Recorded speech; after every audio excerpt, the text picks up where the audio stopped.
Halo sahabat setia RSUD Embung Fatimah, salam sehat. Kembali lagi dalam podcast Cakap Sehat, Obrol-Obrol Sehat. Perkenalkan, saya dengan Dr. Yogi. Saya akan menjadi pembawa acara dalam sesi pada hari ini. Kita sudah kedatangan dengan narasumber kita, yaitu Dr. Ardianto, spesialis jantung dan pembuluh darah.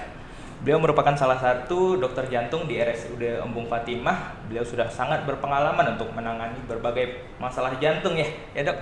Termasuk salah satu penyakit jantung yaitu jantung berdebar-debar. Namun masalahnya di sini ketika pasien ketemu beliau, ketemu dokter, malah pasien yang makin berdebar-debar karena melihat ketampanan beliau. Oke dok, sebelum kita mulai langsung ke pembahasan nih kan, sekalian untuk memperingati Hari Kesehatan Jantung Sedunia tahun 2025, saya mau mulai cerita-cerita dulu nih mengenai kasus-kasus jantung ya. Kebetulan saat ini saya sedang berjaga di UGD. Kebetulan tadi dok, sebelum memulai acara ini ya, tadi tuh ada seorang pemuda usia 23 tahun ya dok, laki-laki, datang itu dengan keluhan nyeri berdebar pada dadanya. Nyeri berdebar seperti ditimpa, seperti ditusuk-tusuk juga. Kalau kita pikir memang itu mengarah ke arah gejala jantung ya dok, tapi usianya kan masih sangat muda. Nah karena penasaran, itu saya coba searching tuh di internet mengenai data penyakit jantung di Indonesia. Nah dapatlah data jumlah nih, jumlah penyakit jantung di Indonesia itu tahun 2023 ya. Dan menurut usia itu data yang paling banyak yang terkena penyakit jantung itu malah di usia 24 sampai 39 tahun, diikuti dengan usia 15 sampai 24 tahun. Nah, dari sini artinya tren penyakit jantung ini bukan hanya terjadi pada usia tua ya, Dok, pada usia lanjut, namun pada usia-usia produktif itu juga dapat terjadi gejala-gejala jantung tersebut. Nah, dari data ini, Dok, muncul nih berbagai topik atau pertanyaan yang menarik nih yang ingin kami tanyakan nih dari dokter sebagai spesialis jantung dan pembuluh darah ya, Dok. Kira-kira apa aja sih dok faktor resiko, faktor-faktor yang menyebabkan terjadinya penyakit jantung ini bahkan pada usia muda dok? Ya, makasih Yogi. Betul sekali. Jadi semakin kesini makin tinggi untuk angka serangan jantung pada usia yang lebih muda daripada sebelumnya. Ya, dulu kita pasien-pasien banyak yang terkena serangan jantung khususnya laki-laki di atas 40. Kemudian kalau perempuan itu setelah menopause atau 50 tahun resiko untuk jantungnya meningkat. Nah, makin kesini ini makin banyak ya faktor resiko yang ternyata kalau kita lihat mungkin sangat berpengaruh terhadap terjadinya peningkatan serangan jantung pada usia muda ya, bahkan 20 tahun, 25 ya, 25. Ya. Jadi sebetulnya banyak faktor resikonya. Salah satunya yang kita anggap menjadi satu momok itu rokok. Jadi rokok ini seperti kalau kita bilang ya di Indonesia nih hampir semua mungkin kita lihat di jalan laki-laki mungkin 80-90% semua merokok. Dan itu dari kecil, dari SMP bahkan kalau jalan ke minimarket gitu ya mereka sudah beli rokok gitu dan dikasih itu sama penjual. Jadi sebenarnya banyak sekali faktor yang mempengaruhi, salah satunya itu ya kita nggak punya regulasi yang kuat, kita nggak punya mungkin didikan yang bagus terhadap anak muda kita gitu. Kemudian yang kedua sebetulnya ini ya, kalau kita lihat masyarakat ini makin sadar akan pentingnya olahraga, seperti itu bagus juga, tapi di sisi lain juga banyak juga yang masih belum sadar gitu. Jadi ada bagusnya, ada juga hal yang harus kita push lagi supaya kita bisa meminimalkan risiko serangan jantung pada usia muda. Kemudian faktor risiko lain yang tidak bisa dihindari mungkin ada genetik ya, dari keluarga, ada keluarga pasien yang memang ada riwayat serangan jantung pada usia muda dan itu memang membuat si pasien ini lebih resiko daripada yang lain. Kemudian kolesterol ya banyak sekali, itu juga kita makan makin maunya yang cepat aja, cepat saji, junk food gitu ya, cepat saji ya, itu meningkatkan juga resiko untuk kena serangan jantung gitu. Jadi sebenarnya faktornya ini ada dua ya dok, secara garis besar ya dok. Ada yang bisa diubah dan ada yang tidak bisa diubah, Dok. Yang tidak bisa diubah seperti yang dokter katakan tadi dari genetik ya, Dok. Namun ada beberapa yang memang bisa kita ubah ya, Dok. Seperti dari pola hidup, pola makan, atau gaya hidup seperti merokok tadi ya. Betul. Apalagi di Indonesia akses rokok sangat mudah ya, Dokter. Terlalu mudah. Terlalu mudah. Bahkan anak-anak di bawah umur sudah bisa membeli rokok. Anak-anak SD sekarang sudah ada yang merokok, anak SMP. Itu menjadi salah satu faktor ya, Dok, penyebab tingginya angka penyakit jantung di Indonesia. Bahkan itu terjadi di usia-usia produktif ya, Dok. Nah, itu dia jawaban dari Dokter Ardianto, teman-teman. Nah, jadi yang kedua, Dok, ada lagi nih yang menarik, Dok, untuk dibahas. Kan gejala jantung ini sebenarnya banyak ya, Dok. Banyak, ada nyeri dada, rasa tertindih, tertekan, menjalar, seperti itu mungkin ya, Dok.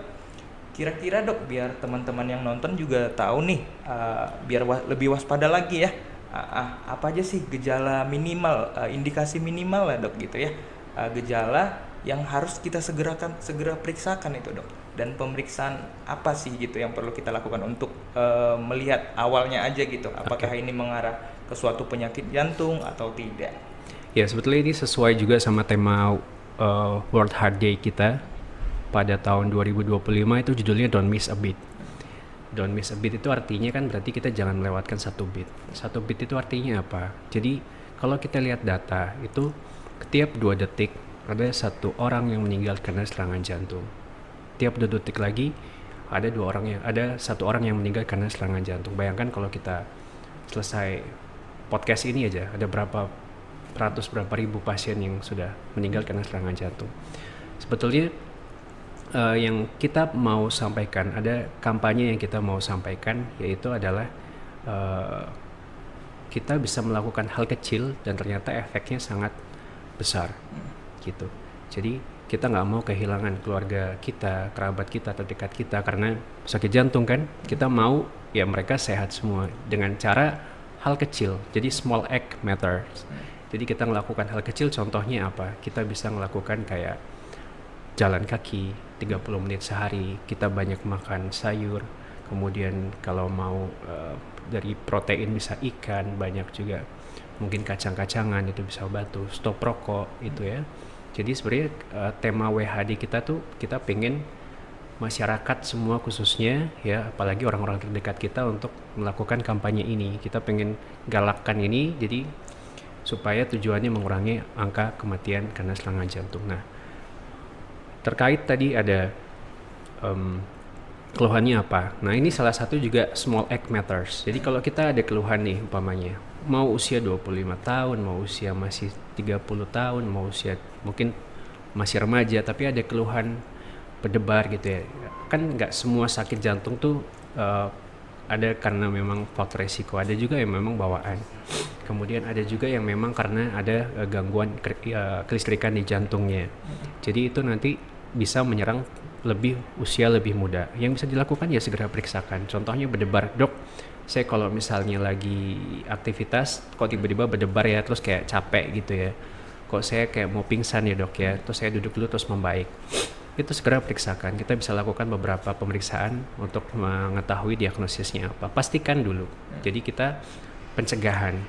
Karena kalau ketahuan lebih cepat pasti hasilnya juga lebih bagus. Kemudian tadi sakit dada. Kalau misalnya ada pasien 25 tahun, oh nggak mungkin sakit jantung. Ternyata ada juga pasien 25 tahun kena serangan jantung. Nah itu sakit dadanya tuh kalau untuk yang serangan jantung karena jantung koroner, penyumbatan di pembuluh darah jantung itu memang khas. Dia biasanya nyerinya tertekan, ya kemudian menjalar ke rahang, ke lengan, bisa sampai tembus ke belakang, nyerinya lama ya, rasanya seperti tertimpa. Nah itu nanti membaik dengan istirahat. Nah kalau ada gejala gitu, bisa periksakan juga ke fasilitas kesehatan terdekat biar diperiksa. Kemudian yang ada lagi detak jantung, itu paling gampang. Kita bisa pegang raba detak jantung kita sendiri dengan cara di bagian pergelangan. Kita kasih 2 jari kita di sini segaris sama jempolnya ya, di raba di sini. Kita ukur itu dalam 1 menit kira-kira berapa detak jantung. Kalau normal 60 sampai 100 oke. Oh, detak jantung saya kok cepat ya. Oh, kok nggak beraturan ya, segera periksakan.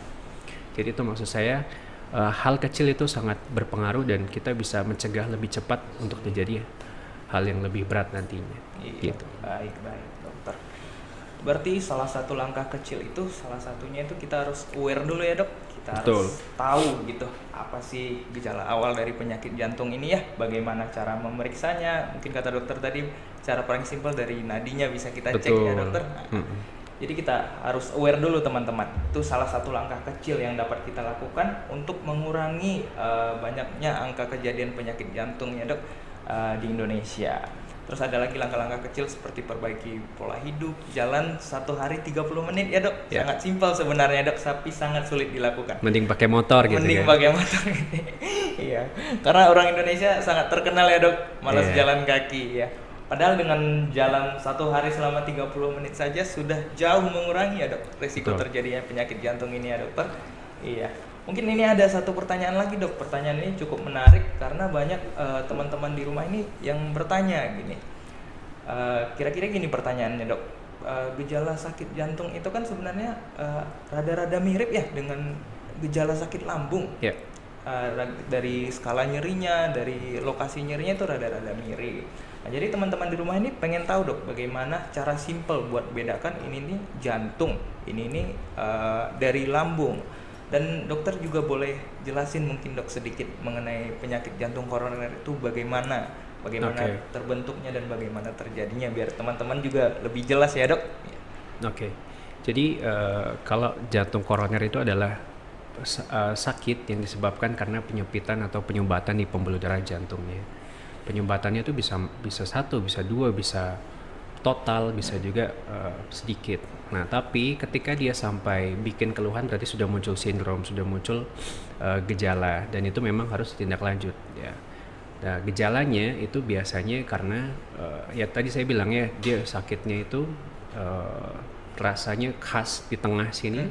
Dia bisa rasa seperti tertimpa berat sekali sampai menjalar ke punggung, ke lengan, ke rahang gitu ya. Dan itu biasanya sekitar 30 menit gitu ya bertahan, dan kalau dia udah istirahat bisa membaik. Itu kondisi yang ringan. Ya pada kondisi berat ya dia udah terus-terusan itu sakit terus, dan itu biasanya sumbatannya juga lebih total dan butuh penanganan segera. Nah, penyebabnya apa? Penyebabnya tadi sudah kita bahas sedikit. Jadi kita kalau ngomongin jantung ini kita bicara juga faktor resiko. Faktor resiko tadi ada yang merokok, ada kolesterol, ada ya lebih ke gaya hidup lah. Berat badan nanti juga pengaruh, lingkar perut juga pengaruh, dia olahraga atau enggak pengaruh. Kemudian ada riwayat darah tinggi, riwayat gula, ya kemudian mungkin ada riwayat tiroid ya. Itu jadi banyak hal yang berpengaruh terhadap meningkatkan resiko si pasien ini untuk kena serangan jantung. Gitu. Jadi ya sebetulnya yang bisa dilakukan ketika sakit jantung apa enggak ya gitu. Kalau saya sih mending periksa dulu ya, make sure kalau memang dia aman, apalagi khususnya kalau sampai mengganggu ya, sampai aktivitasnya jadi terganggu lah istilahnya, lebih baik periksakan dulu gitu. Iya. Jadi gitu ya dok cara mudah membedakannya ya. Betul. Dari penyakit jantung dan penyakit lambung itu. Intinya kita harus tahu dulu ya di mana lokasinya, apa faktor resikonya yang paling Betul. penting ya. Faktor resikonya seperti kelebihan berat badan tadi ya, makan makanan junk food mungkin ya dok. Sebenarnya dengan kita tahu itu ya dok, dengan faktor resiko ini sebenarnya intinya dari penyakit jantung ini, dari faktor resiko itu timbul sumbatan ya dok pada jantungnya. Betul. Sehingga nanti akan menimbulkan gejala-gejala jantung ya, karena aliran darah ke jantung itu tidak lancar. Mungkin kira-kira Betul. begitu lebih simpelnya ya dok. Sedangkan dari lambung itu tidak ada hubungannya ke jantung, itu lebih ke asam lambung yang meningkat yang menyebabkan nyeri di ulu hati ya dok. Betul. Kira-kira begitu. Jadi kira-kira begitu teman-teman perbedaan dari gejala penyakit jantung dengan gejala dari asam lambung. Itu sebenarnya sangat berbeda, namun dari gejala itu mungkin saja sama ya dokter ya. Selain yang tadi dok, kira-kira masih ada tambahan tidak dok mengenai langkah-langkah kecil nih untuk mengurangi risiko penyakit jantung tadi? Kalau kita ngomongin gejala lagi sebelumnya itu pada usia lebih tua memang kita juga harus periksanya ekstra. Jadi kalau udah tua nih, usia di atas 40 laki-laki, dia faktor resikonya banyak, umpamanya merokok lah, kemudian berat badannya lebih ya, mungkin lingkar perutnya lebih dari 90. terus kemudian dia mungkin ada riwayat hipertensi, nah itu sakit lambung aja gitu ya. Rasanya saya nggak kayak disebutin dokter gitu kan, tapi si pasien ini punya risiko tinggi, jadi lebih baik saran saya sih diperiksakan dulu. Karena pada pasien-pasien yang punya high risk untuk cardiovascular disease atau sakit jantung, ya khususnya pada pasien yang sakit gula, itu bisa saja rasanya jadi tumpul karena efek dari dia ada punya diabetesnya itu. Nah itu lebih baik diperiksakan ya. Kalau memang normal ya syukur, tapi kalau enggak kan kita bisa lakukan tata laksana dengan segera gitu. Nah terus kemudian yang kedua yang ingin disampaikan lagi sebetulnya, orang banyak pikir kalau ini tadi ya, kalau jantung itu relate sama usia. Ya jadi sebenarnya salah kalau saya bilang. Secara garis besar nggak salah, tapi kalau kita ngomongin keseluruhan dengan risikonya ternyata banyak juga yang usia muda. Jadi sebenarnya jantung ini berhubungannya lebih ke lifestyle gitu. Lifestyle kita bagus, lifestyle kita sehat, mulai dari tidur, pola tidur ya, kemudian kontrol stres, itu kan hal kecil yang bisa kita lakukan. Kemudian juga tadi jalan kaki, kalau kita punya banyak aktivitas, dok, saya duduk seharian di kantor gitu ya, berapa jam berapa kerjanya, jadi pokoknya jam 8 pagi sampai jam 5 sore gitu ya. Berarti kan itu udah termasuk sedentary lifestyle yang mana resiko untuk jantungnya juga meningkat. Itu di sela-selanya bisa kita rehat sejenak gitu ya, refreshing, jalan-jalan, itu untuk membantu mengurangi resiko dari serangan jantung. Jadi hal kecil itu sangat berpengaruh. Iya. Ya, itu dia teman-teman, hal kecil tadi memang sangat berpengaruh ya. Dan kita dapat ilmu baru juga nih dari Dr. Ardianto, dari dokter jantung kita, bahwa pada penderita diabetes itu seringkali gejalanya tumpul ya dok. Betul. Gejalanya tumpul, malah tidak dirasakan apa-apa ya dok. Jadi bagi yang penderita jantung yang ada sakit gula itu harus lebih aware lagi ya dok. Lebih aware. Ya, lebih aware lagi mengenai gejala-gejala jantung ini. Karena kita tidak tahu, kita kira sehat-sehat saja, ternyata saat diperiksakan itu ada mengarah ke jantung ya dok. Betul. Iya, dan juga untuk usia-usia lebih lanjut itu mungkin pemeriksaannya lebih ekstra lagi ya dok. Jadi intinya teman-teman, kita itu harus memperhatikan faktor-faktor resikonya tadi mengenai penyakit jantung. Dengan mengetahui faktor resiko ini, kita itu bisa mengurangi angka kejadian ya dok, resiko terjadinya penyakit jantung ini teman-teman.